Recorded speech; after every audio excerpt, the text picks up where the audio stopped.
Well, let me welcome you all to the Boston celebration of Peace Corps at 50, Fond Memories and Future Dreams. I'm Professor Jonathan Simon.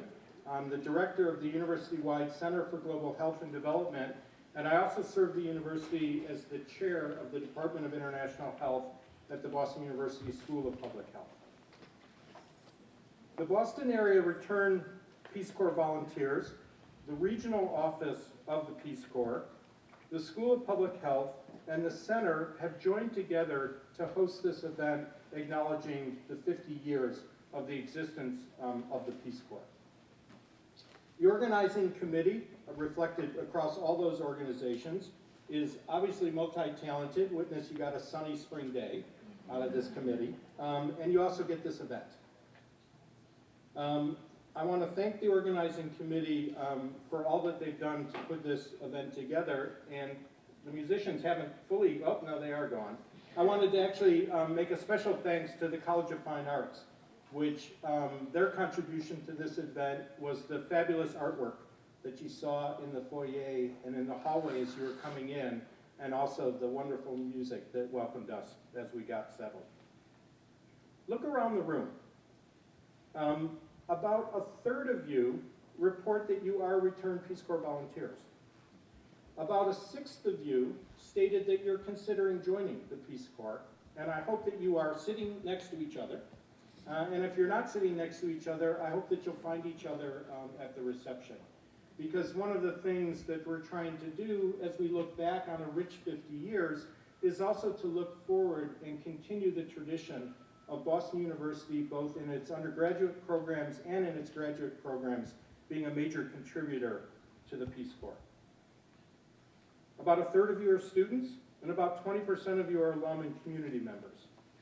I want to express my appreciation to the various members of the faculty, not only my own faculty, but from other schools and units across the university, and also to the administrative professionals who chose to join us this afternoon. Now, why me? Well, why really the Department of International Health and the Center for Global Health and Development? Well, we are the right units to host this event on behalf of the university. And a year ago, we stood up and said to our keynote speaker, we'll be pleased to take this on for one of the Boston celebrations in honor of Peace Corps. As director and chair, I have the good fortune to have 12 faculty and staff members who are returned Peace Corps volunteers. Peace Corps is truly part of the DNA of our department and of our research center, and it influences every day both our teaching and our research activities. The School of Public Health and Peace Corps have jointly run the Masters International program since 1987, which makes us the second longest running Masters International program in the country. We have a thriving program. 10 of our students are currently in the Peace Corps. Another 12 of our current students are returned Peace Corps volunteers. They bring their experiences to our classrooms. They add a richness. They affect every classroom and every instructor with whom they interact. Since 1987, over 60 School of Public Health students have served in the Peace Corps. Currently, we are the second largest Masters International program for public health in the country. And that's due to the commitment of the faculty, but I also think it's really due to the commitment of members of our staff who run the Peace Corps program and are returned Peace Corps volunteers themselves. In recognition of these efforts, our keynote speaker, Mr. Stacy Rhodes, made a special trip to Boston last year, just around this time actually, to award the School of Public Health a special award of appreciation for our Masters International program. We welcome you back on what should be seen as an annual pilgrimage to one of the universities in the country with a deep and long-standing commitment to Peace Corps and to helping you accomplish the mission that the organization has been set out to do over these 50 years. Now, Mr. Rhodes' bio is printed in your program, so I need not describe him in great detail to you. He is a career Foreign Service officer who has dedicated most of his professional life to government service, much of it with USAID. He himself is a returned Peace Corps volunteer from Group 34, having served in Bolivia 1968 to 1970. So please join me in welcoming our keynote speaker, Peace Corps Chief of Staff, Mr. Stacy Croats.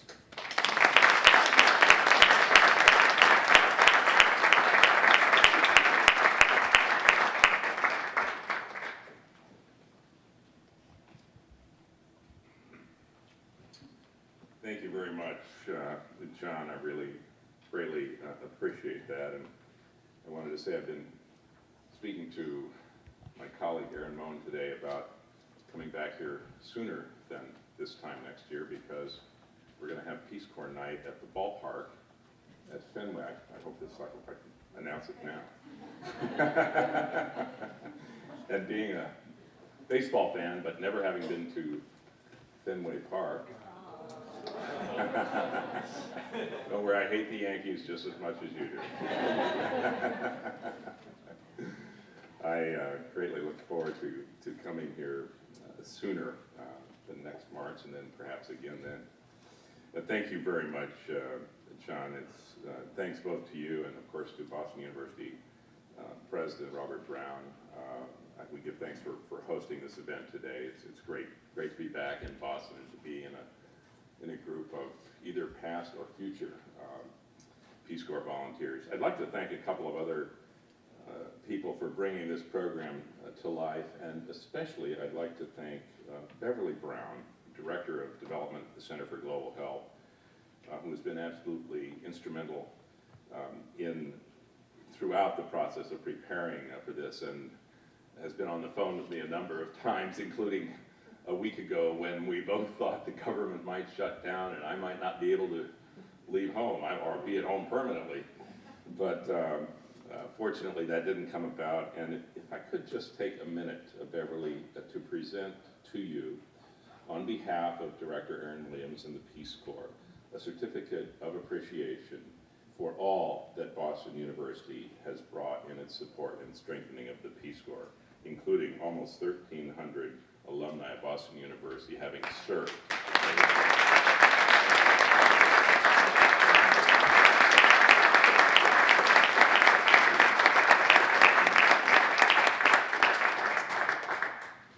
Additional thanks are certainly due to Mr. Scott Nichols, Vice President of Development and Alumni Relations, and did I understand Senior Vice President? As of July 1. As of July 1. Well, congratulations prematurely.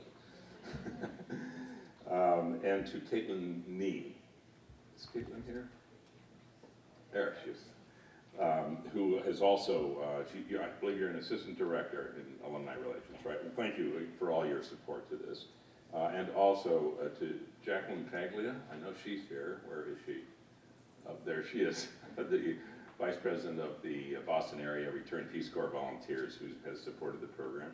And Diane Gallagher, another RPCV, probably a member of BAR PCV, I'm assuming, who will be moderating the panel of RPCVs a little bit later. So finally, thanks again to Aaron for all that you have done, and to Stacy Ferguson of your staff, who has been so incredibly helpful. I don't know, she's probably outside being helpful. There she is. Good.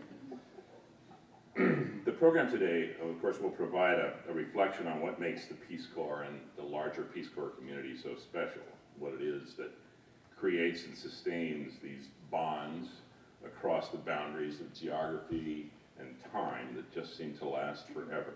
I'll also attempt to describe a little bit of our vision, Director Williams and Deputy Director Carrie Hessler-Radlett, an alumnus of Boston University.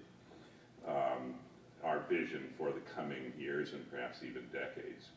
Of course, this audience already understands very well the power of those bonds that are formed through the Peace Corps experience, both between the PCV and their country of service, as well as between and amongst PCVs and RPCVs themselves.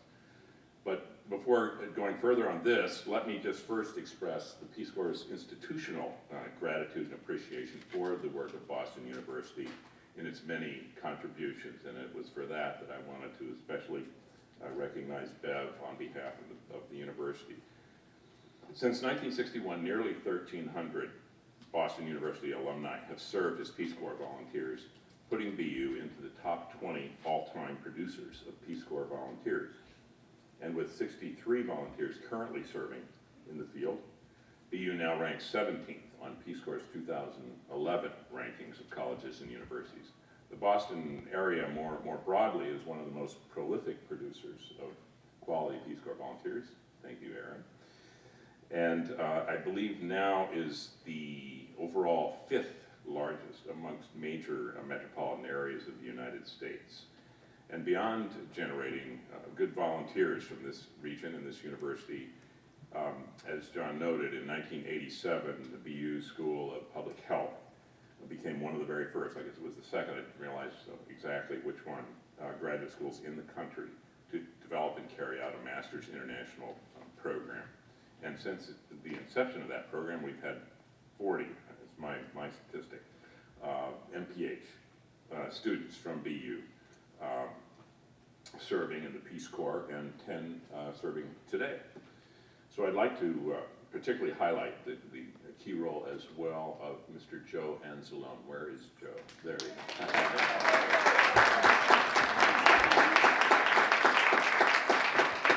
Joe, your work in helping to establish and carry out and strengthen the Masters International program has been truly extraordinary. Thank you very, very much.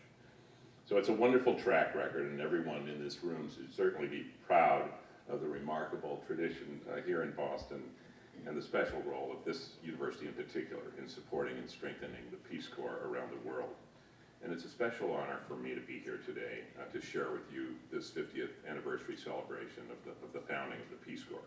As a return volunteer from the 60s, the anniversary has been given, frankly, a special meaning this year by the recent passing of our founding director and our guiding spirit, Sergeant Schreiber, someone who was, of course, one of my heroes and someone who I actually had the wonderful honor and pleasure of being able to meet and work for later in life.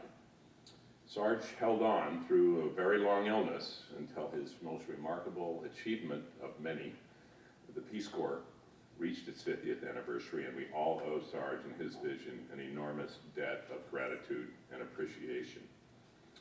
And while I will speak a bit more later about the future of the Peace Corps, I'd like to just start today with a little bit of history. I know some of you are familiar with this story, but for those who are not, it's just too good a story not to repeat, and so I will. Just a bit more than 50 years today, 50 years ago, at 2 a.m. on October 14th of 1960, during a very long and hard-fought and close contested presidential campaign against then Vice President Nixon, Senator John Kennedy arrived at the University of Michigan to grab a couple of hours of sleep before the next day's campaign events around the area. But he was surprised to find more than 5,000 students still waiting up for him at 2 a.m. And so he turned to the rather boisterous crowd and gave a brief extemporaneous speech on the steps of the Student Union building. Speaking off the cuff, he provided a challenge facing the country and asked them a question that really ultimately ignited a movement and inspired a generation. It was a daring challenge. How many of you, he said, who are going to be doctors or technicians or engineers are willing to spend your days in Ghana? He went on to say, in effect, how many of you would be willing to spend several years of your life working overseas in a developing country to serve those who are poor and disadvantaged? The students at the university responded remarkably. During the next week, a letter was published in the Michigan Daily, and a petition containing the names of thousands of students responded to the affirmatively to the candidate's challenge and sent to him a long list of those who said, "We will go." This actually led the senator and his advisors. At the very end of this campaign, he had not used the term Peace Corps at Michigan, to develop and add a formal piece to the candidate's platform, the creation of a Peace Corps, which Senator Kennedy formally announced in a major campaign address in San Francisco in early November 1960, just literally days before the historic vote that brought him to office. So what began on that university campus would ultimately change the way that America sees the world, and more importantly, the way that the world sees our country. Within 6 weeks after President Kennedy's inaugural address, in which he issued his famous "Ask Not" challenge to all of us, the Peace Corps was established by executive order. And in early March 1961, President Kennedy asked Sarge Schreiber to turn his still vague concept into something of a reality, into a real program of service for Americans. And at that time, frankly, no one really knew, and many were skeptical that this towering task could actually be accomplished. But less than 6 months later, astonishingly, President Kennedy and Director Schreiber bid farewell to the first volunteers heading to Ghana and Tanganyika, now called Tanzania.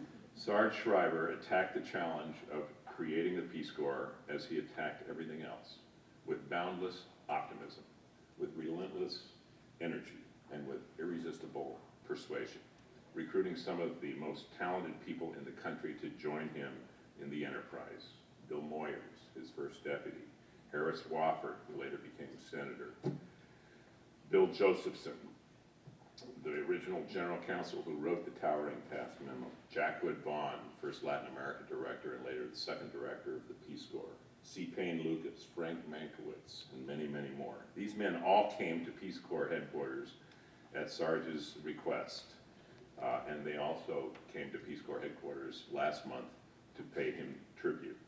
These men are the giants of Peace Corps' history, on whose shoulders we proudly stand today.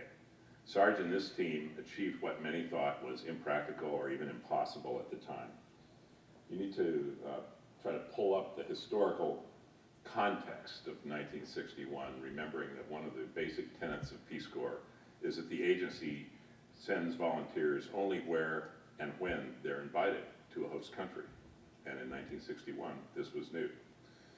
So consider what this meant for Sarge in early 1961 as he flew across the world, really around the world, attempting to convince the leaders of developing countries, all of whom were, by then, victors of the anti-colonial struggle. They had all just finished essentially kicking out the Brits, the French, the Dutch, the Portuguese. This was the height of the anti-imperialist movement. These were brave men who'd been imprisoned, probably many times had been tortured, ultimately fought off the European colonists, colonialists, men like Pandit Nehru in India, Kwame Nkrumah in Ghana, or Julius Nyerere in Tanganyika.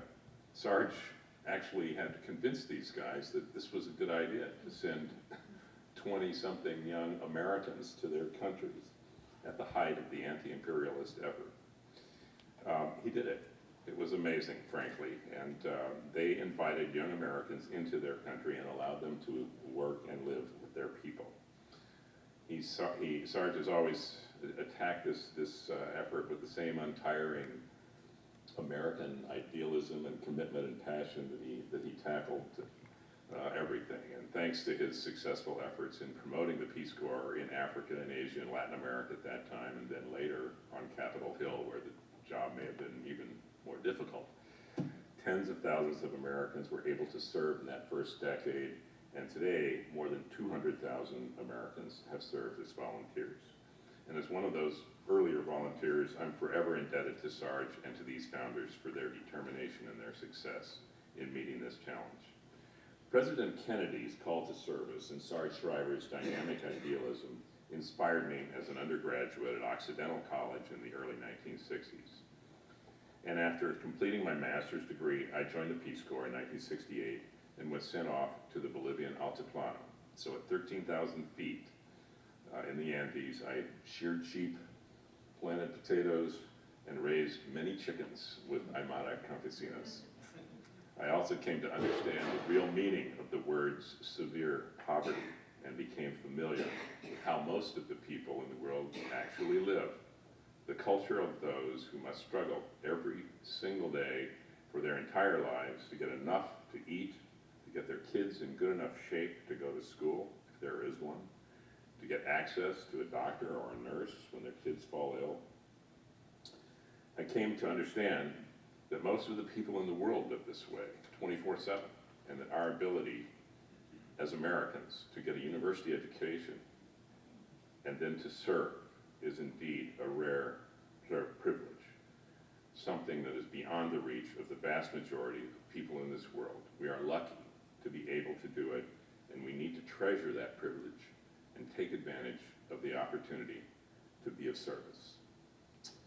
Now today, under Director Aaron Williams' leadership, the Peace Corps is poised to ensure its next 50 years are just as meaningful as the previous. Peace Corps is just as essential today as it was 50 years ago. While Peace Corps has been an important part of a larger effort to reduce severe poverty in developing countries, and while this effort has indeed seen many gains over the past 5 decades, the conditions of poverty and social exclusion remain widespread throughout the developing world. The challenge remains great, and it will remain so for decades more. The kinds of inequities that existed half a century ago still loom large in many parts of the world, and they are often exacerbated by contemporary challenges, including civil conflict, terrorism, climate change, and HIV/AIDS. The barriers and challenges to global peace and friendship, the difficulties of the struggle against poverty, these still test us every day. These struggles exist for far too many people in far too many places. In addition, the United States certainly remains poorly understood in many parts of the world, just as many parts of the world still seem foreign and even frightening to many, many Americans here at home. These are the issues that the Peace Corps continues to address in a direct, person-to-person manner.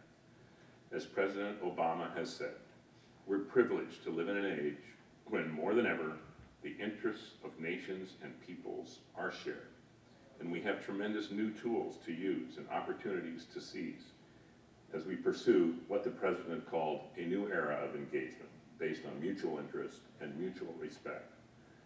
Take the technologies that we have, for example. Today, the large majority, the vast majority, have cell phones and laptops at their sites. I used to write those little blue aerograms that you fold up and tell my mother I'd call her on her birthday 2 months hence and be at the phone and go into the post office in La Paz. I'd like to call the United States. ¿Cómo? Okay, a half hour later, you'd be sitting there and they say, Señor, gabinete número 4, allí está. Mom. This was, probably happened 3 times in the 2 years. But today, volunteers email, they text, they tweet. Sometimes in the office in Washington, we even get calls from parents who have heard something that had just happened from their son or daughter about which we have not yet heard from our staff in the same country because their son or daughter has just tweeted them. Wow. But let me just say that fortunately, volunteers retain that creative, constructive spirit, and they're using these technologies to support their work in wonderful ways. For example, last year in Namibia, volunteers created a health education program geared to young adults. They used text messages to answer health-related questions, including on topics that teenagers are often too embarrassed or reticent to raise in person, such as the means for protection from HIV/AIDS. Soon after the launch, this system was exchanging thousands of text messages per month with Namibian teenagers. Now young people in isolated areas in Africa and elsewhere can be connected to the knowledge they need in ways that we never anticipated possible even a decade ago.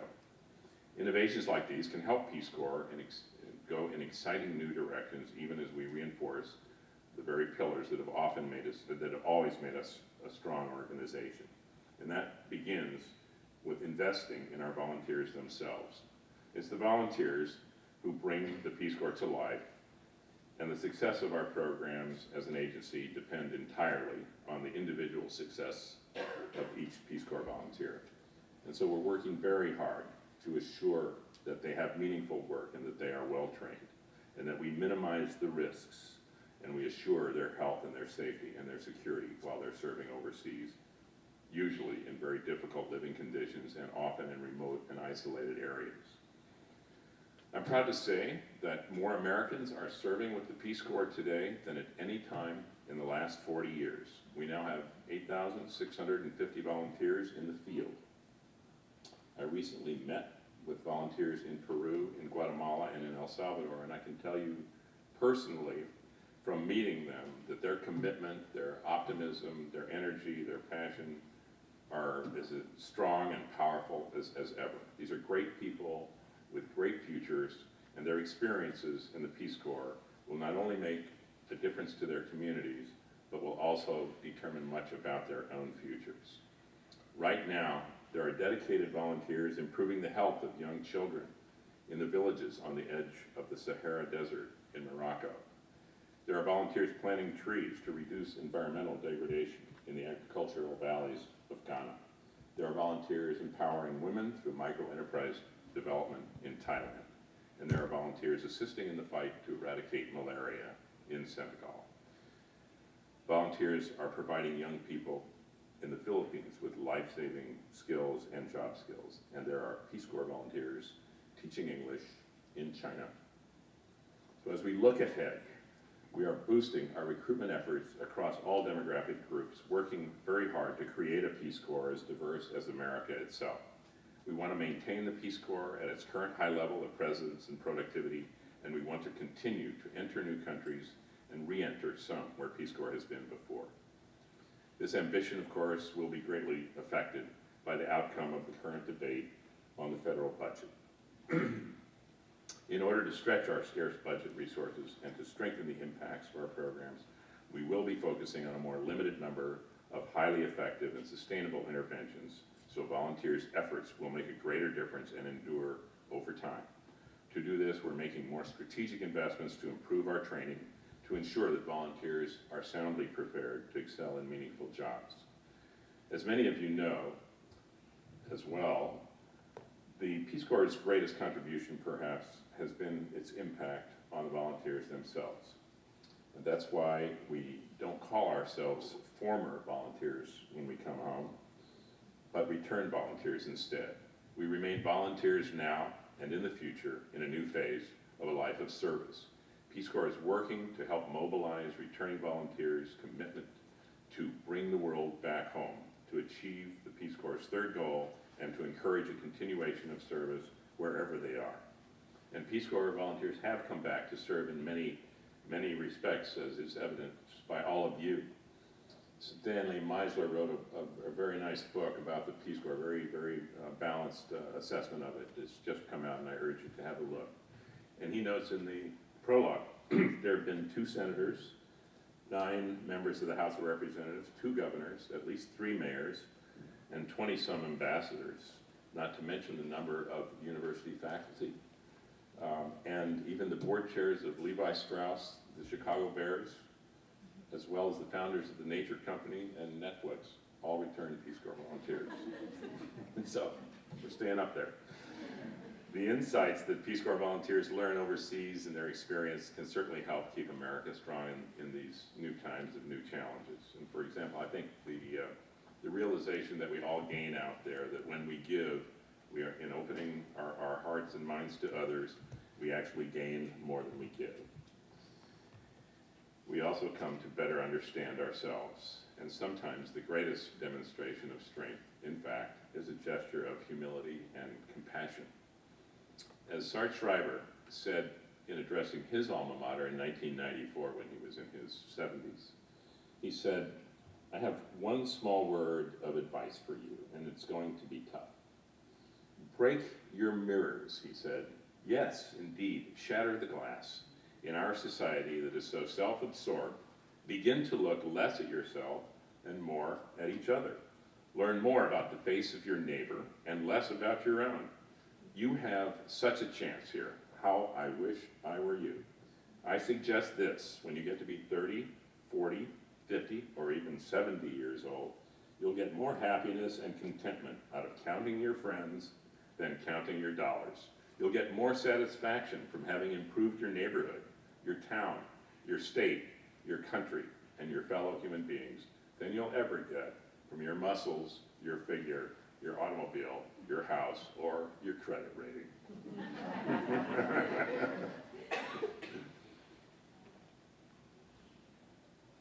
So even though we have come a long way since the early 60s when Sarge first began challenging us, our journey is far from complete. As long as there is severe poverty, social exclusion, and suffering in this world, we know that our work is not yet done. 50 years since our founding, we honor our legacy, not to retreat into history, but to renew our faith in the power of service to promote world friendship and peace. It's a timeless idea, as vibrant today as it was a half a century ago. The passion and the hope, the empathy and then the enthusiasm, which motivated the volunteers in the 1960s, motivates them exactly the same today. Director Williams envisions a Peace Corps that continues to grow and adapts to meet the challenges and the opportunities of our time. We envision a Peace Corps that is still going strong another 50 years from now. A Peace Corps that carries the torch of President Kennedy's challenge and his dream and responds to President Obama's call to service. For in the President's words, change will not come if we wait for some other person or some other time. We are the ones we have been waiting for. We are the change that we seek. Thank you very much. Good afternoon. First of all, I'd like to thank all of you for coming today. Those of you who have served, congratulations. Those of you who are thinking of serving, congratulations for thinking. And today, we're going to have 3 people tell you about their experiences on a panel, and then we will take questions, and we will give you answers. My name is Diane Gallagher. I'm a returned Peace Corps volunteer, and I served in the Republic of Cape Verde, West Africa. When I came back after extending over in Cape Verde, I was a recruiter, and a gentleman from the audience said, "Excuse me, can you tell me, when did you go in as a cute young thing?" And I said, "I went in as a cute old thing." Next question. I was 53. And when the elders, when I would suggest something to the elders, they would say, "Well, we'll have to do that because she's so old, she must know what she's talking about." So I got away with a lot. I worked in small business development. Is that okay to say, Stacey? Small business development for women. And they started a sewing association. I was not the president. I was the president behind them. And I realized that everybody on the island was either pregnant or had just gotten pregnant or was about to deliver. And so we started making maternity clothes. And we were very successful. So I said, we have to put our money in the bank. And we went to the bank. And the gentleman said, what are they doing here? And they had no shoes on because these women were devastatingly poor. And I said, "You mean that you're not going to take our money to put the money in the bank?" And they said, "That's right." So I said, "Okay, everybody go back to the village and get 10 pairs of shoes. Meet me at my house in 2 hours." So they did. They came back. And I gave the first lady 1 red and 1 black. I gave the next one 1 red and 1 black, 1 brown and 1 blue, 1 blue and 1 black. Everybody went in with mismatched shoes. And the banker said, "Well, okay, I guess." And we paid back the money that we received from the Boston Returned Peace Corps Volunteer Association and Fidelity Investments also, where I used to work. So somebody said, "Well, what did you have over there?" I said, "Well, I didn't have a television, didn't have a radio, I didn't have a car, I didn't have any furniture. I didn't have a computer, I didn't have one of those things in your ears, and Twitter and all that." And I said, "But I had everything." And indeed I did. So what we're going to do now is I'm going to ask the fabulous 3 if you would come up and sit at the table. Stephanie, Jeff, and Steve. And I will introduce them and they will tell their stories. Thank you.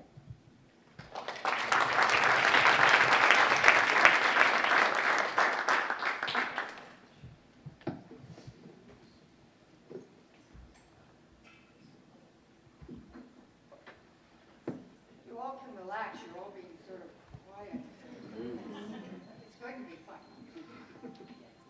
Okay, I think I'm going to start, I didn't tell them who I was going to start with. Jeff? Why don't you start with you? Very good. Hello, everyone. Hello. My name is Jeff Collins, and I am a returned Peace Corps volunteer as well. I served in the Côte d'Ivoire, Ivory Coast, from 1974 to 1976 as a TEFL, which is a great acronym for Teaching English as a Foreign Language. I thought it had something to do with Teflon. Nothing would happen to us. We'd be, unstickable, unstoppable, but it did work out that way. So I just want to talk a little bit about some fond memories and some, current nightmares, really, for the Ivory Coast. Many of you have seen the headlines, I think, and the country's in a great state of turmoil. I believe Peace Corps has been out for a little while. Had an evacuation a few years back. And I was recently in Africa, but went back to West Africa a few years ago with my son, who was 21 at the time, the same age that I went into the Peace Corps and then also went back. I was back in Rwanda for the first time last fall for a 2-week volunteer trip working with young survivors of the genocide. That was really an incredible experience. I'll speak a little about that later. So I was fresh out of college, as many volunteers were in the mid-70s. I had spent a year, I was fluent in French and spent a year studying in Paris, and during my winter break in Paris I went to Morocco.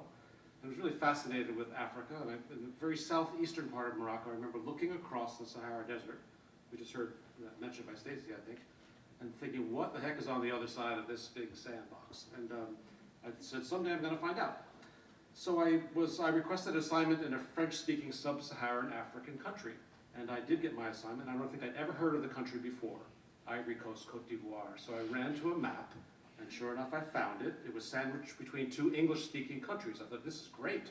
Now I have a purpose to what I'm going to be doing there, because this will help with trade between Ghana and Liberia. So that gave me, a mental push to do this. And in addition, I had had something like a sneak preview from a friend of mine who was a year ahead of me in college. He went to Senegal in West Africa, and he was writing some great letters back to me in the spring. He graduated 6 months ahead of me, and it was just fascinating to hear that. And to Stacy's point about the new leaders, which was very interesting, having to accept Peace Corps volunteers. I remember on our first site visit, they took the ones who spoke French the best to lead site visits. It was sort of total immersion. There was training for 3 days.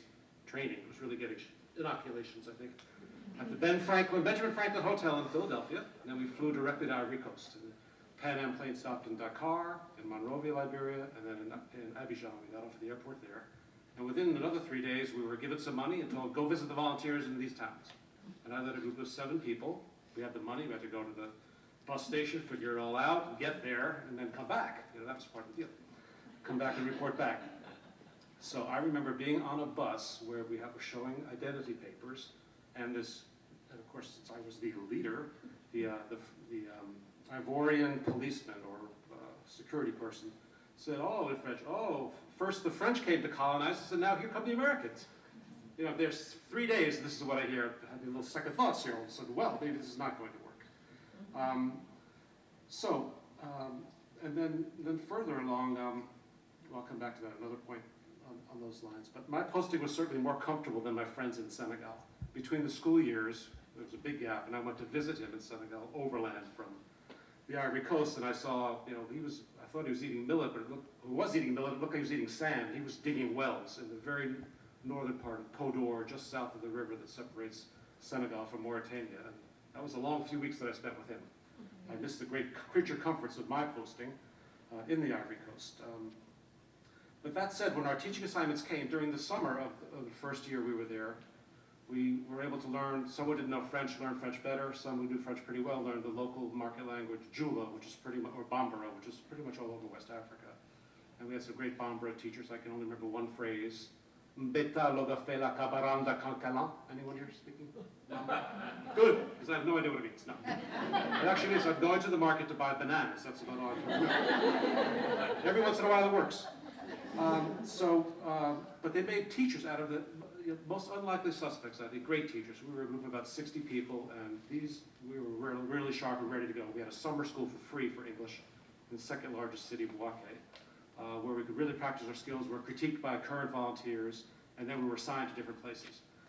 And not to boast, but because of my good French, I was assigned to a big city in the western part of the country, Man, M-A-N, and that's the one we had to visit on a site visit. I didn't like what I saw there. There were a lot of volunteers there, The high school had a French white principal who insisted that the volunteers in his school spoke French very, very well. So I get the assignment. And it was sort of, it was sort of like a Peyton place there too. There was a lot of gossip. There were 6 to 12 volunteers, and I said, this is not what I'm here for. So on this very day, I saw a woman crying, a Peace Corps volunteer, at her assignment. So I went up and said, what's wrong? And she said, I'm going to Beomi. I said, where is that? And she said, well, it's at the end of this dirt road where the road just stops. There's a river that they've dammed up, and now there's a huge lake there. It's just there. It's the end of the road. Beomi, and I'm going by myself. I said, oh, that's terrible. I'll switch with you. So that's exactly what I did. And I went to Beomi, which interestingly in Baoulé means, here I am.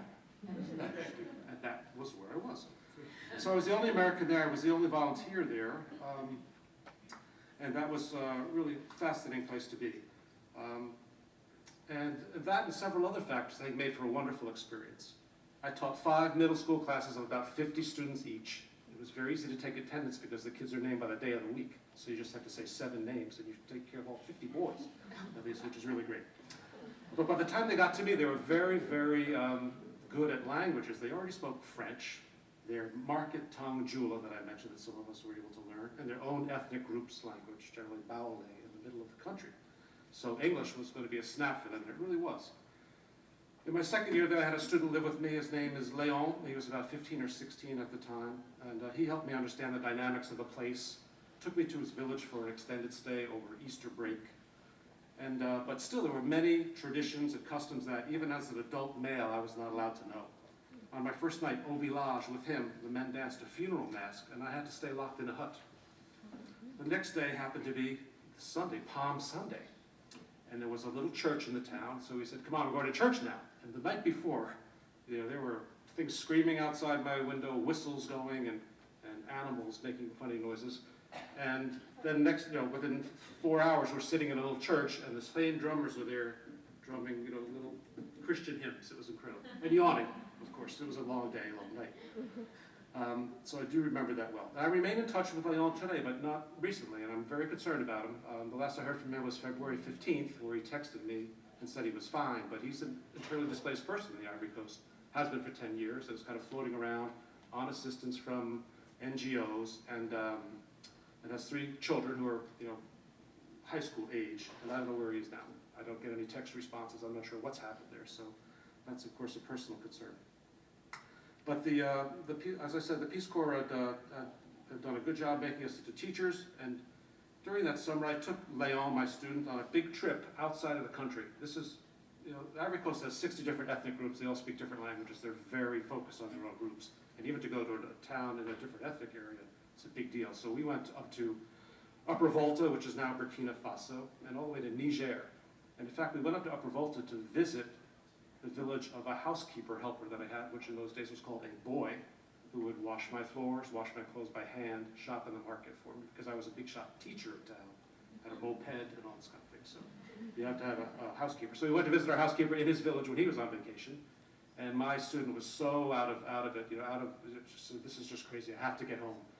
We go further away, another 100 miles. I have to go home, and we're just going further and further away. And he said, "Are we going home?" At the end, but we did. So I also took him to see the ocean, the sea for the first time, and to ride in an elevator for the first time. And those are amazing experiences, memorable to each of us. And while in Beoumi, where I found myself, I subjected myself to try and learn another language, a very difficult tonal language called Baoulé, the one I mentioned. I took lessons from another one of my students, and this was an older one, very smart fellow, but whose legs were withered from polio. And he walked on his palms, believe it or not, and in and out of my house and into the classroom, and got rides, hopped up on the back of a moped to get to school from one of his friends or brother. But Leon, my student, tried to put a stop to this project because he feared that my tutor with his disability had special powers, that he was up to no good, and really objected to this, and that was something we had to face and talk a lot about. So in 2007, I returned on a personal visit to West Africa for almost a month, and it was my first time back after 32 years. And I set up a reunion with my student. I hadn't seen him in 32 years. Couldn't go into Ivory Coast because of the Civil War and troubles there. So he said he would cross over into Ghana. So on New Year's Day and a few days around that, my son and I met with him. Had a great, fun time reminiscing. And it was just like old times, picking right up again. And that was just great. So while there, as I said, I could not visit what I called my country, the Côte d'Ivoire, with the Civil War going on. So I went with my son and we spent several weeks trekking around through other country substitutes, I call them, of Ghana, Burkina Faso, and Mali. And I said near the Ghanaian border, in this real rough like cowboy town, we met up with my student. And I guess I'd done a pretty poor job teaching him English because we spoke only in French the whole time. And I thought, well, this is not looking good. But he did recall verbatim some silly stories, like how the jittery Mr. Koulibaly in the night shot holes in his own shirt flapping on the clothesline because he was spooked. This is an English story. And we taught them. So this is all coming back to me. Oh, I don't remember that at all. He had like 20 of these stories that we've done 32 years ago, before. Anyway, I mentioned he's a displaced person now. Things aren't so good, and we're trying to find out where he lives. He became an elementary school principal, and then that sort of fell apart 10 years ago with the north-south problems there. So on this return trip, while we were in Burkina Faso's capital, a wonderful name of Ouagadougou, I actually met the son of my boy, or my housekeeper. My housekeeper died several years before, and his son wrote me a letter saying that my father's died at age 49, right, smack on life expectancy in Burkina Faso. And he said he has 2 moms, a Muslim family, 8 children, including a set of twins. I have a set of twins. One of them's here today, Ali.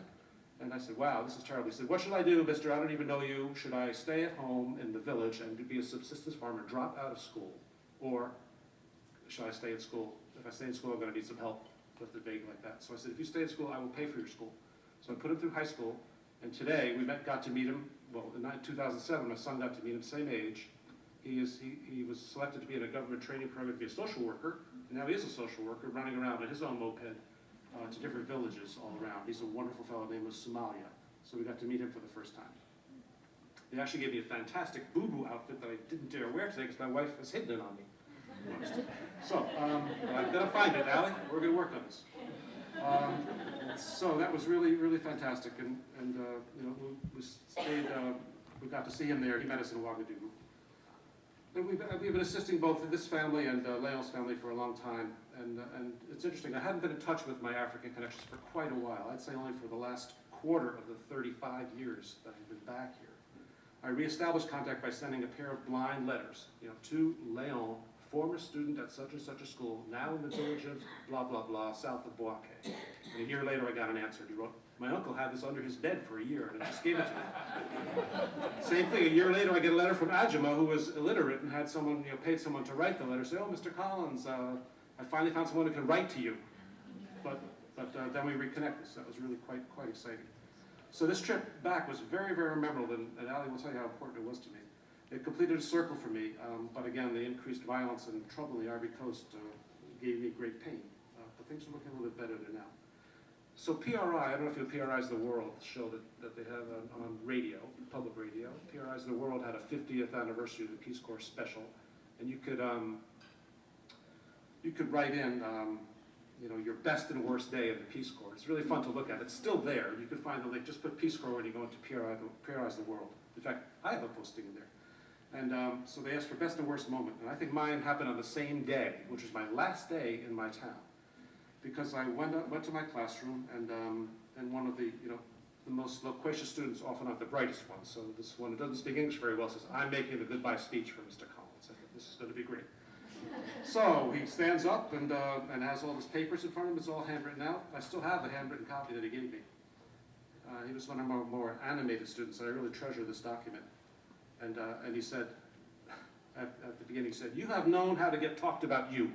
And I was told that's a compliment, so this is after 2 years of being an English teacher. I'm thinking, this is really good. All right. So the worst moment was that same day. I think it was the same day, because it's quite possible. I was coming home and finding that my home had been broken into and burgled, and the money I put aside out of my meager Peace Corps subsistence allowance, gone. I don't know, inside job or what. And I was going to distribute that to Ajima, my housekeeper, to Leon. Anyway, that really hurt, but it was more the inability to help these guys out before I left that hurt, rather than the fact that my home was, you know, violated. But compounding the event was the sort of xenophobic and ridiculous police accusation of my houseboy because he came from a different country. This is part of the deal that's going on in the Ivory Coast. He was Burkinabe from then Upper Volta, and they were all obviously from right there, the police. So as I said, perhaps these two events occurred on the same day. I can't recall. That would not be atypical of a Peace Corps day, I would say. I continue to think a lot about Africa and what I can do to help Africa. It's really on my brain all the time, especially since I got back from my recent visit there. Again, I was in Rwanda working with an outfit called the Rwanda Youth Healing Center. I'm on their U.S. advisory board, very small, but we work with 70 youth who are now in their 20s, who at age 5 or so were children in the middle of the genocide and suffered both physical and mental trauma and had no recourse to any sort of help in Rwanda. Many of them are orphans. Physical and mental injuries. So what they formed are healing circles of 10 or 12 people. They call them our family circles. And they meet once a month, and we help facilitate that for peer-to-peer counseling. It's just fantastic to go do that. So I do think a lot about that. We've heard a lot about what's different about the Peace Corps today and back then, so I won't elaborate on the communications, but I did not talk to my family or anyone in the U.S. for 2 years. I did not call once. Not that I had an argument with them, but it was just impossible. It wasn't going to happen.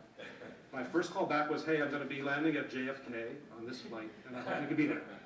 And that's what happened. And then I'd just like to close with coming back to Stacy's people-to-people point. I think that's really, really important. For me, the Peace Corps was a remarkable and even a life-changing experience, and one that I would repeat in an instant. I would like to believe that the same holds for many of the people whom I touched while I was there.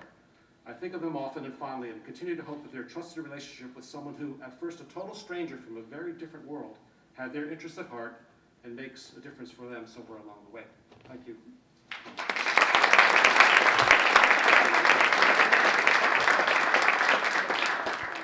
But one of the expressions is toto mundo e pequeño, and I think Jeffrey told that story very well. The whole world is very, very small. So now I would like to ask Stephen to tell his story. Okay, thanks. I wouldn't elaborate.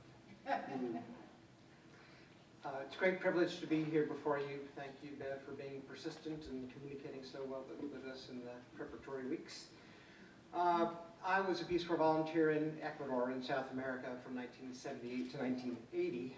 And about 10 weeks ago, I received an email message. Just like old times, this is translated from the Spanish. Dear Stephen, it's really very emotional for me to write you once again, to have a chance to learn about your life and your family, and in other words, come into contact with such a special friend once again, with warm greetings from Guido Gavilanes. Now, Guido was 14 years old when I was in my village of El Placer in Canton Quero in Tungurahua province in Ecuador. And he's in his 40s now, and I hadn't heard from him for 25 years when you've had the experience. I am not on Facebook myself, but I imagine this kind of thing happens all the time to many people, but not to me.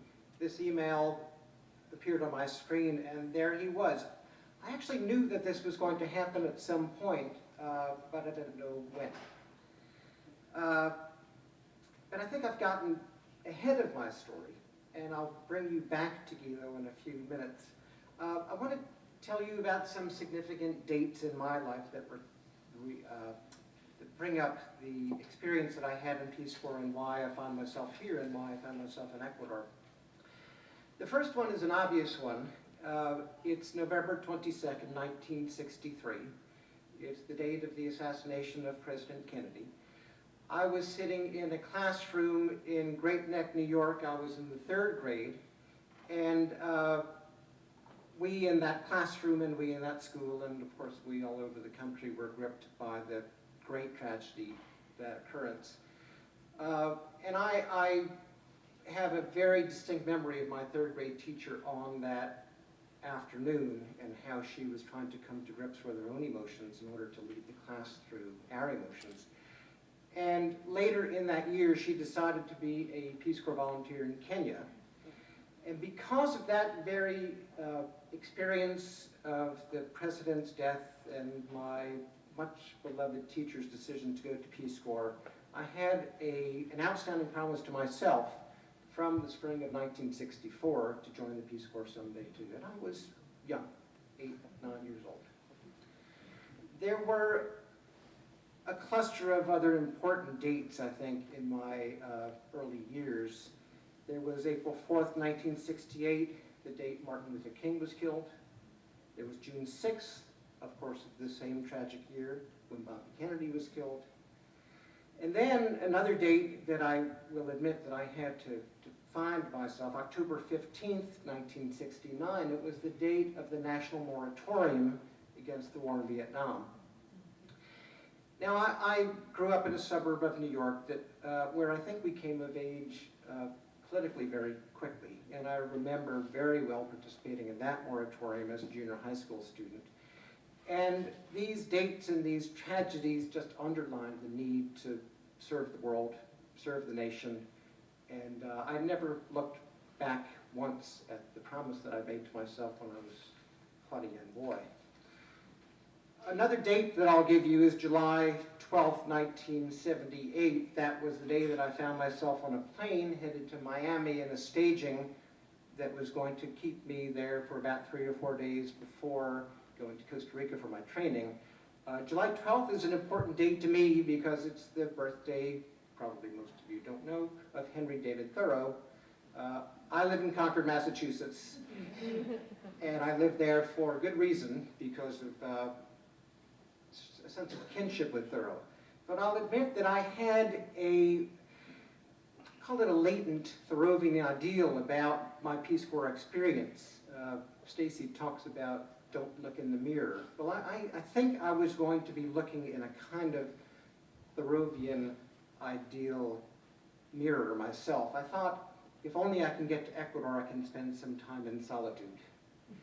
And I learned very quickly that that was not the Peace Corps way. When I got to Miami, the assistant country director who was there, who is a native of Haverhill, I think, and I wish he were in the audience, but I'm sure he's not, Jim Graham, who became an important mentor for me, talked about the fact that this was not a technical assistance program. In fact, it was people to people. And I remember being shocked. Not that I had any technical assistance to offer whatsoever, but I thought, well, you know, what is the point of this after all if I'm not actually going to be giving some kind of technical expertise? And I learned very quickly, particularly through the 10 weeks of training that I had in agricultural extension techniques in Costa Rica, because we, as Peace Corps volunteer Peace Corps trainees at the time, learned that agriculture wasn't easy. And we learned also that we were going to be working, of course, with people who had been farming for generations and generations in Ecuador, and what did we know about the technical assistance in agriculture. But after 10 weeks, we were liberated to the Ecuadorian Andes. We were very excited. We had a lot of pent-up energy, and we spent, I swear, about 15 hours walking through the streets of Quito, such that I spent the next 3 days sick in my bed with altitude sickness. And I actually was going to be given another alternative, a coastal Ecuadorian town rather than an Andean town, because they were thinking that my green color didn't indicate likely success at 10,000 feet. But I did get to my village, and one of my early recollections is being with a local kid, a guide who they had hired, not Guido, and watching the man who was soon to be the father of my house plowing behind 2 cows. They were cows who were leading the plow. And my young friend was carrying a transistor radio that was carrying the Bee Gees singing, "Staying Alive, Staying Alive." And the paradox did hit me then. I'm sure this dates me a little bit because that sounds like a golden oldie. So I set out to look for my Walden cabin. And I went from house to house, abandoned house to abandoned house, thinking maybe I can live here, maybe I can live there, maybe I can live another place. And I was told consistently, the owners are away, they're going to be coming back soon. It's infested by rats, you don't want to live there. and on excuses about the fact that I wasn't going to be able to find the roving cabin of my dreams. Little did I know that I was being watched very carefully, and I learned about 6 months later that no one was going to allow me to sit in my own house alone and do who knows what to plot against the local government. I did not have a shortwave radio, and I don't think I was dangerous, but they were very suspicious of me. And it was, I think, the best thing that happened to me, of course. It was not a time for solitude, it was a time of engagement. I lived upstairs in a small house. I did have a sort of a homestay mom and dad, and within about 6 weeks of my stay, I had, lo and behold, a little godson who was born into the family. So vulnerability, I think, is important to acknowledge when you're living with new hosts. And I proved my vulnerability in a very dramatic way in the first Christmas I had in my village. It was about 2 or 3 months after I arrived. They had a yearly Christmas festival race. And because I was, it must be said, the whitest and the tallest by far in the village, they thought that I was going to take the crown in the local race, no doubt. And I actually thought maybe that was the case. You know, what did I know about how fast they were? And really what at that point did I know about how fast I was? But I thought, okay, I'm going to be game. And I did last, I think, about 45 seconds into that race before I collapsed out of my now, pretty well-known difficulty in high altitude. And the race went on, and it actually, I think, again, was the best thing that happened to me next to finding that house, because it proved that I was not superhuman. It proved that there was a modesty and a sort of a conversation to my presence, that it wasn't going to take the place by storm, and maybe they would have to limit their expectations of me as well. So I worked in agriculture. I actually found a wonderful job in the village school, which was just a stone's throw from the house I lived in. I became a 3rd grade teacher.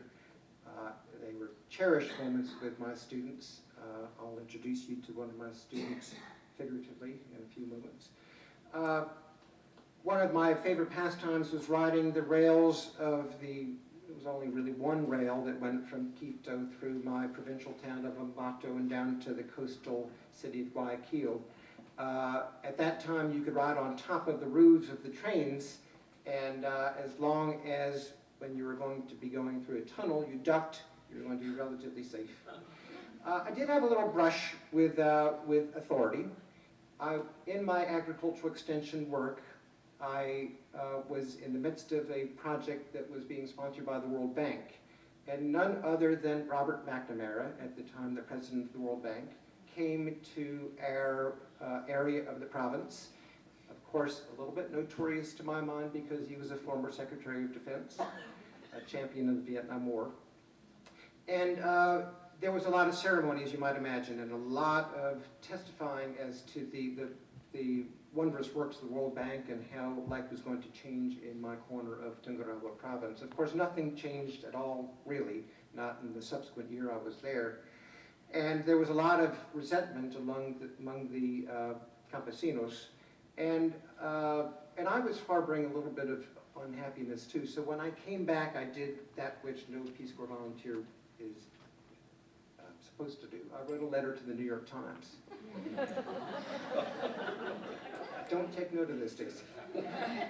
I wrote a letter, and it was because I was responding to the annual meeting of the World Bank that had just taken place in Nairobi, presided over by Robert McNamara, and I basically made a couple of paragraph statement about the fact that while this may be fine for the World Bank, and I understand their self-celebration, were you to ask my friends in my village in Ecuador about World Bank efforts to meet the needs of the poorest of the poor in the developing world, they would have another point of view. Times published it, and there were a few communications back and forth between me and Washington after that. Mostly because the president of the country, Jaime Roldos at the time, had the letter to the editor on his desk the next day. And heads rolled. Bureaucrats were fired, and I think a little bit of justice was done, but I have run for cover. April 7th, 2011, the next email from Guido. How are you, Steve? It's a pleasure to be in touch once again, just as the 1,000 rains of April begin. It's cold, and yes, it's raining a lot. Holy Week is soon to begin. We'll be eating panesca with its grains and fish. In El Placer, they'll begin the festivities of the Virgin, La Dolorosa. But unfortunately now we've all but forgotten our theater tradition, of which you long ago were a local star. That's an exaggeration. I send greetings to all your family. Tell me about your parents, your brothers, your sister. I remember when your brother David visited and we cooked mote. And how's your friend Fred? Not to mention his toothbrush, from which he was inseparable. With hugs, Guido. So how has the Peace Corps affected my life? It's affected it in every way. It's affected every job I've had. I don't think I would have had any of the jobs without my Peace Corps experience. It's affected all of my most meaningful relationships in life. Today, just like Jeff, I have a connection to work in the developing world. In Concord, I lead a sister cities group that has a relationship of 25 years with a small town in Nicaragua, which is very sustaining and the kind of thing that I feel that I need to do in order to feel that I'm honoring my Peace Corps experience. Other things about this are some other, call it life lessons. I find that I try very hard to listen. When working toward change, as I try to, with some frequency, I try to consult with the people who the change will most affect. I actually think that modesty is an excellent virtue, despite what one sees in prevailing American culture. I think it's a good thing to leave a small footprint and to move on. I try to understand context perhaps relentlessly, historically, politically, economically, spiritually, before presuming to establish new bridges. I'm comfortable acknowledging a moral component to everything I do, and particularly in my workplace, where I work at Harvard. It's a community of ideas, it's a research center, but I also insist, sometimes explicitly, that's a community of human beings first. And I also think I've learned that there's no harm in being nice. I'd like to quote something that came from the Times Metropolitan Diary a few weeks ago. I didn't write this. It was a woman named Susan Rosenfeld. I don't know if anyone saw it in the Peace Corps office. You probably should take note of it. It says, "Dear Diary, having just completed 2 of the 4 years I would serve in Peace Corps in West Africa, I returned to my old haunts near Columbia University to visit friends. As a new Peace Corps volunteer, I had been chastised by the postmaster of the African town in which I served by immediately stating my business, asking for stamps, before going through a long series of stylized greetings. Chastened, I vowed always to greet first. But after 27 months in West Africa, I forgot that New York is New York, not Niger. I waited my turn in the rapidly moving, efficient line at the post office. Soon it was my turn. Me. Hi, how are you? Postmaster. Fine. Me. How's everyone in your family? Postmaster. What? Me. How is your work? Postmaster. Lady. Do you want to buy stamps or do you want to have a conversation? She said once again, chastised in the post office. This is my most recent email from my friend Guido that I'll close with, just from last Sunday. Dear Steve, last Friday I spoke with Carmelina, who was happy to receive your greetings and who said she has a copy of the 3rd grade class picture. This is from 1980. She remembers word for word a song that you taught the class in English, and her question is, when are you coming to visit? On the other hand, all we need is an invitation to visit you. You wouldn't have to worry about any of the costs. We would welcome you here with open arms. The train line has been repaired between Guamote and LOC. The roadways are about 90% fixed, and it would be a pleasure to receive you in the manner you deserve. Well, we have a lot to continue to talk about, to remember, and to share. With hugs to you and your family, Eva. Thank you.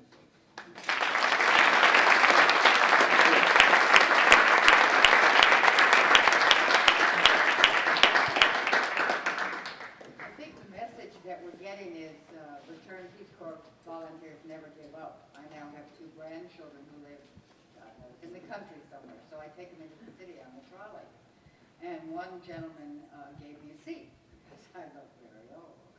And I sat down and thanked him, and my grandson, who's 8, said, "Now, thank you, mister, but now you have to listen to my Nana because she's going to give you a bookmark from Peace Corps and tell you how important it is." And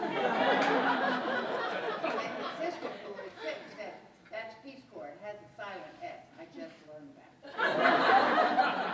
So we just keep teaching and teaching. So, the third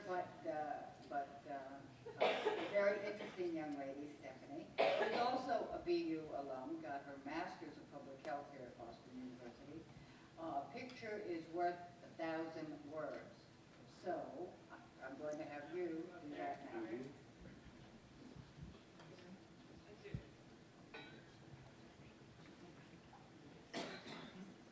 I'm the MD who prepared the PowerPoint.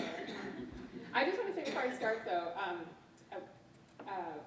my impetus or my earliest memory of wanting to be a Peace Corps volunteer was actually my mother, and my parents are Australian, so not at all from this country.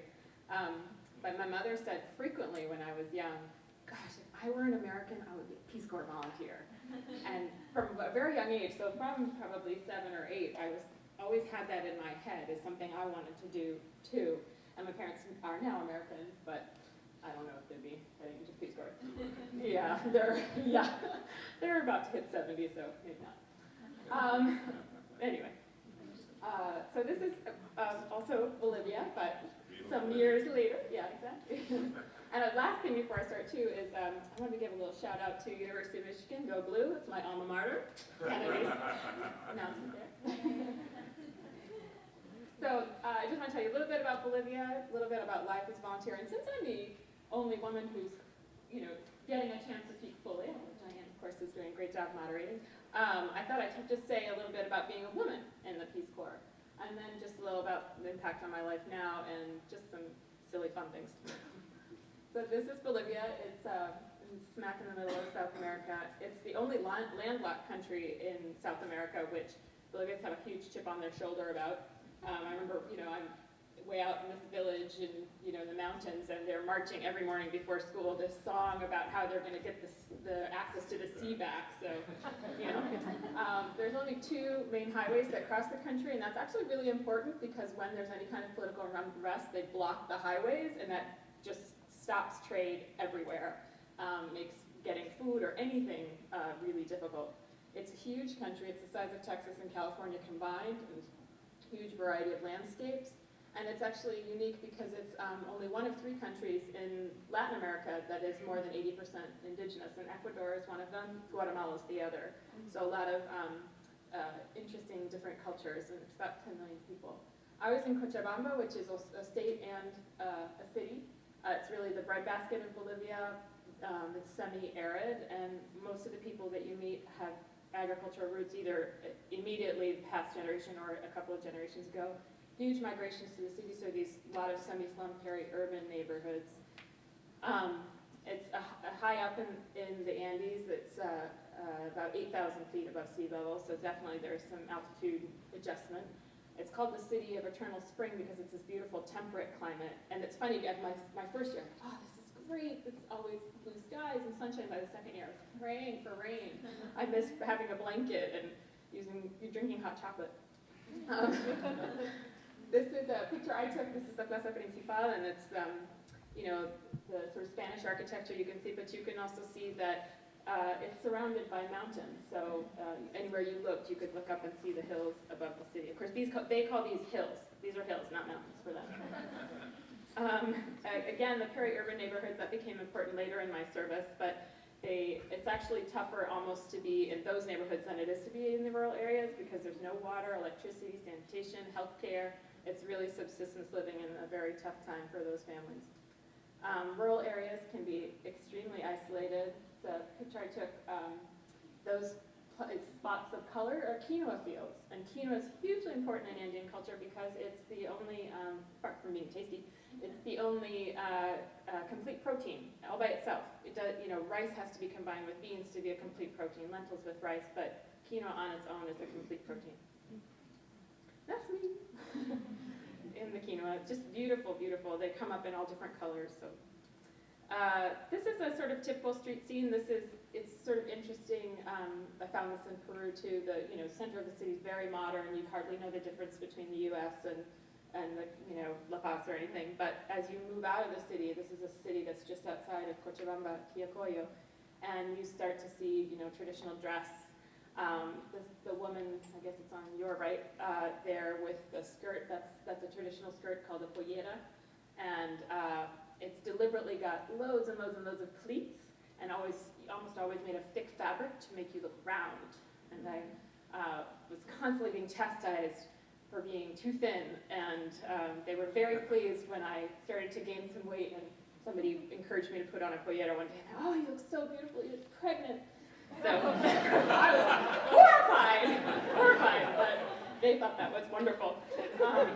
And I actually found out the reason I was gaining weight was the beautiful, tasty bread they were giving me was made with lard. So this was my host family. This is 3 of their 5 kids, and they are, much like the families and the people that Jeff and Stephen have talked about, these are people that are in my heart always. They took me on as another child in their family. Just made me one of them. They just completely opened their households and their hearts to me. And they were just wonderful, wonderful people. Interestingly, being in the middle of country, which is primarily the Quechua group, they were Aymara. So I learned a little bit of Aymara from them. They're the people that are up in the Altiplano that you would have lived with. And I went back and visited them a lot during my service. Just thought it, so they were a little bit different from earlier Peace Corps groups. We actually trained in country in host families. There were 3 of us placed by language skill in one village, and these are my other 2 friends. We had, this is Spanish class. This is our Spanish class in the house of one of my friends. And then we also had technical training a couple of times a week. This is my host father and 2 of the kids in the family helping me build a garden. This was one of our assignments during training. So I don't think it exists anymore, but community agriculture group, and our assignment was to broaden the scope of sort of household agriculture. So it was broadening the scope of the vegetables that people grow in their kitchen gardens for nutritional purposes, and then teaching nutrition and hygiene education. So they were helping me dig my garden, and that was my first harvest. So getting out to my site then, I don't know if this is true in other countries, but we were all assigned to an agency. And I was assigned to an agriculture extension agency as sort of a way to, have some, I guess, contact from the city and sort of general oversight for us. And when I was lucky, they'd take me out in this little red Jeep to my site. Otherwise, it was a 6 or 7 hour ride in a very crowded, smelly bus. And that was my valley. It's a gorgeous, gorgeous place. My village was way at the end of it.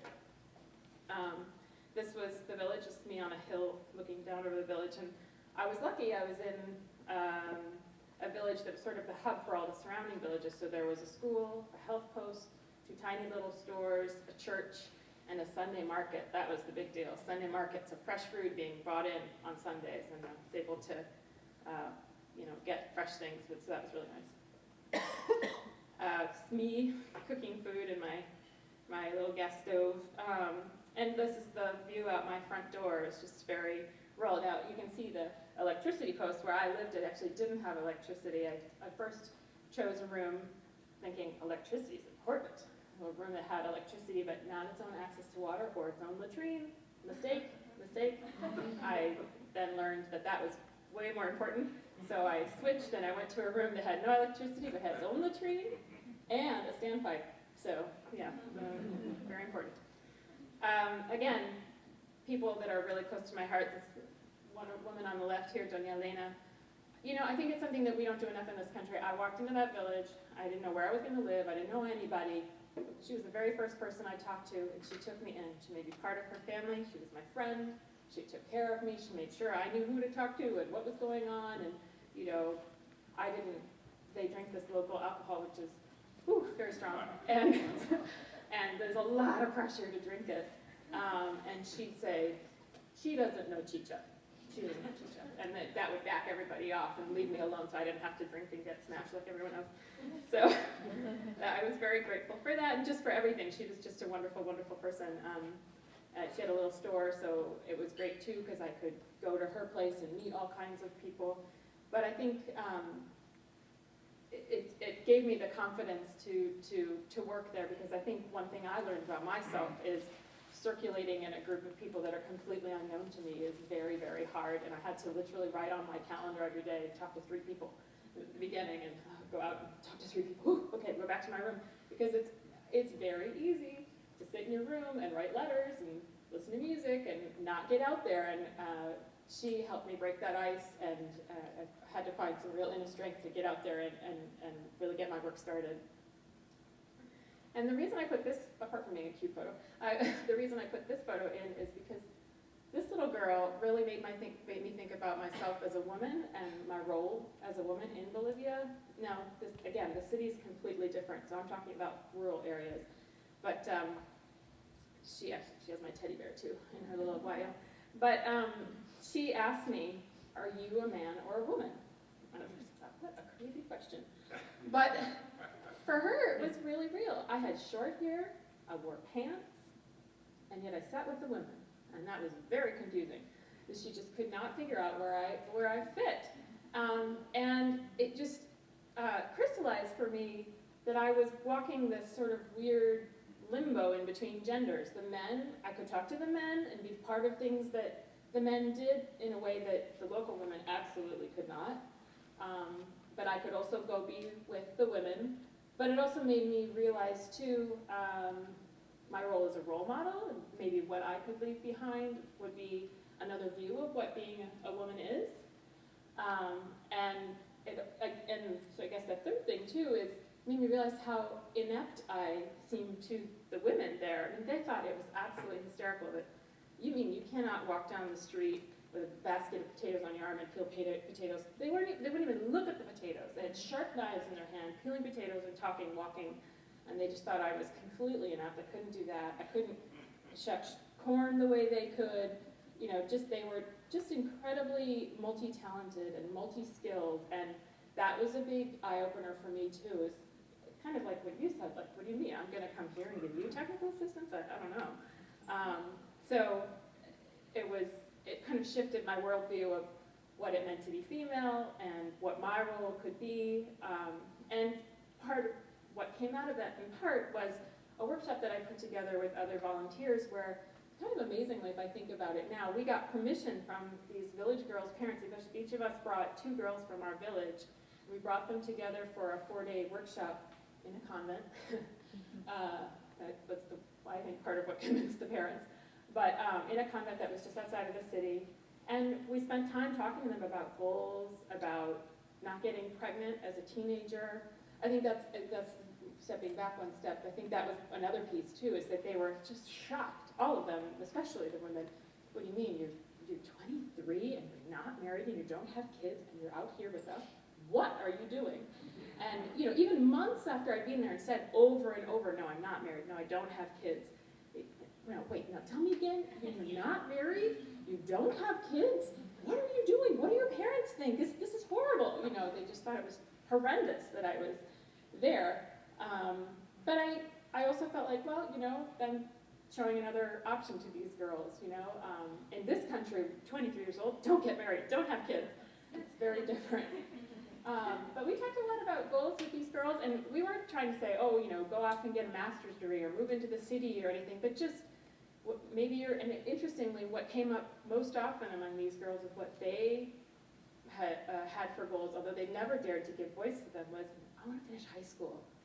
I don't want to have a baby right now. I want to wait till I finish high school to have a baby. You know, and they weren't huge goals, but they were, you know, they weren't interested in leaving the village. They just wanted to wait a little while, and they wanted to get a little more education. So that I hope it's very hard to stay in touch. There's really very little communication infrastructure in these areas. So I hope that at least some of those girls met those goals and were able to finish high school, or at least go further with their education, or maybe wait to have a baby, I don't know. And this kind of is the opposite side, sort of crystallizing it for me. Here, this was us working on a water system, trying to help bring pure water into the village, and immediately there was a break, men went off and did their own thing. I mean, it's a great photo, but apart from that, it just sort of crystallized that divide, men and women. Then in my second year, I actually got the opportunity to move into the city and work on a very public health related project.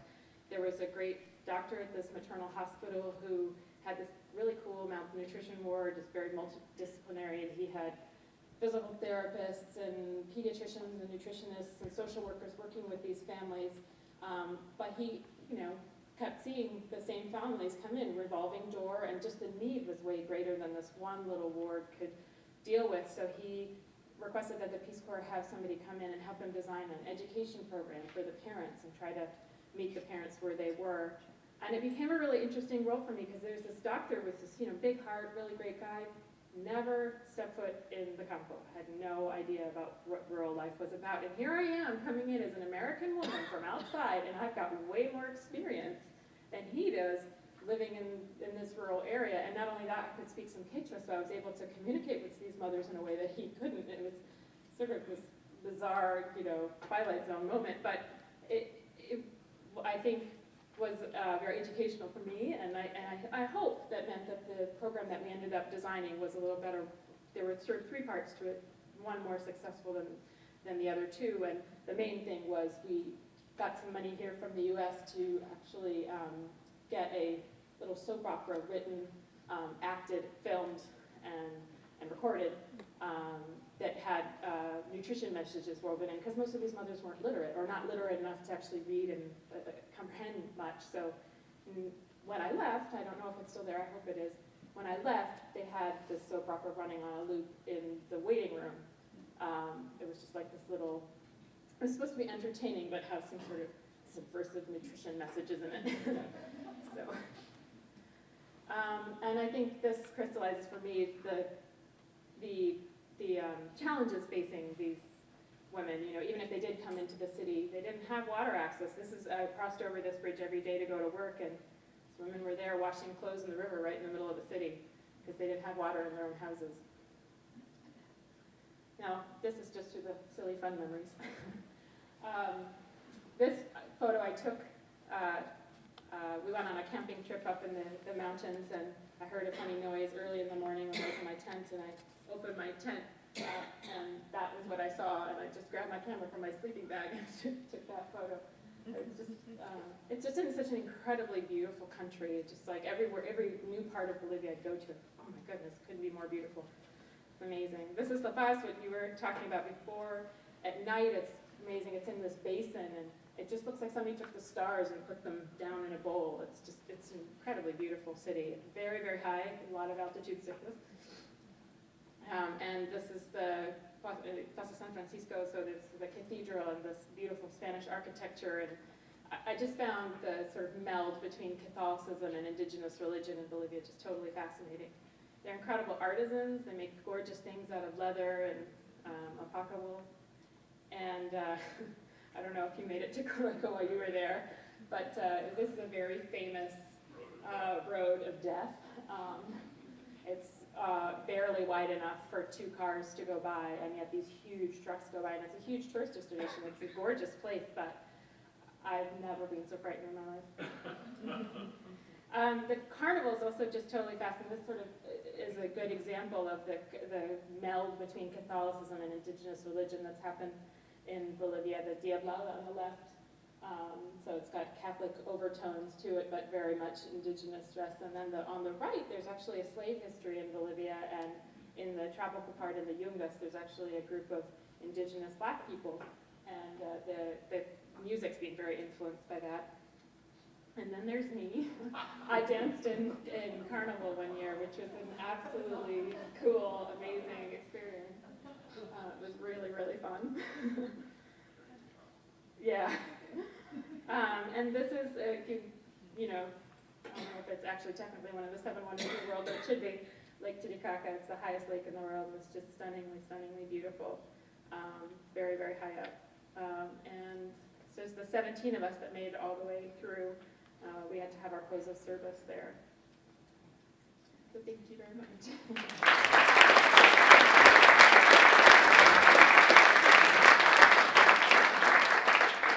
Thank you, Stephanie, that was fascinating. And the stories continue. We're going to have our closing comments by Scott Nichols, and then we'll take a few questions, and we will give you answers, and one of the panelists who will remain nameless said, only take the hard questions. Well, thank you for the wonderful panel, and thanks to Bev Brown and the wonderful committee she put together. And thanks to all of you for being here. It's actually more special than you might think. In fact, I would claim return Peace Corps volunteers are unbelievably special people. You may have noticed we're dangerous, too, in the sense that all of us have 10,000 war stories. And if you just ask one simple question, you're going to hear dozens of them from us immediately. We're very scary that way. What you're about to hear in the reception is the ones we're not going to ask each other in front of you if you're considering going to the Peace Corps, but there are issues like, so which major disease, in addition to dysentery, did you have while you were there? So what was your biggest cultural gaffe, where you really blew it in front of the host country nationals?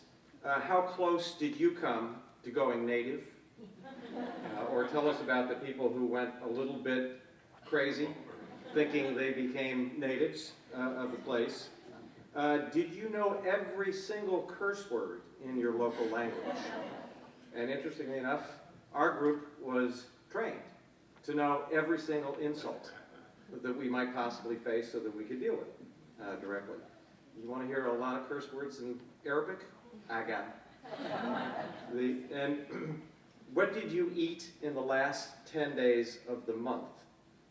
Now, for those of us who lived on subsistence allowances, it meant that you ran out of money somewhere around the 20th of the month, and you had like $1.50 left. And it was funny, I was at dinner with Bev last night, and I was subsisting those last few days of every month on lentils, chickpeas, and olives. They were the cheapest things. And last night at dinner with Bev, of course, the lentils and the hummus and the olives are the delicacies now that are served in every high-end restaurant. None of that will ever pass my lips again. In addition to all the special people in this room, this is a very special place, Boston University, where you are right now. There's no accident that there's so many people who have gone into the Peace Corps. This is the alma mater of Martin Luther King. It goes back in many, many ways, but the legacy of creating greater good is what this institution has at its core. Tomorrow, Global Day of Service, 5,000 students and alumni around the world will join hands to do some day of public service. You're all invited if you haven't signed up already. There are staff around who can help you do that. But that's the kind of place this institution is. Young people doing good. I mean, I have a fond spot for all of us who were those young idealists who are going to go change the world. This place, 100 years ago, had some students who thought, well, let's do some local good. And they said, gee, you know, there are a whole bunch of immigrants down in the North End who are really having a tough time of it. So what we'll do is let's gather some clothes and go down and give them away. They went down there, it was a total failure. These immigrants were very proud people, desperate as they were, and I think all of us can relate in our countries to the desperate poverty combined with the great pride and dignity that usually goes with that. And the students came back very dejected because they couldn't give any of this stuff away.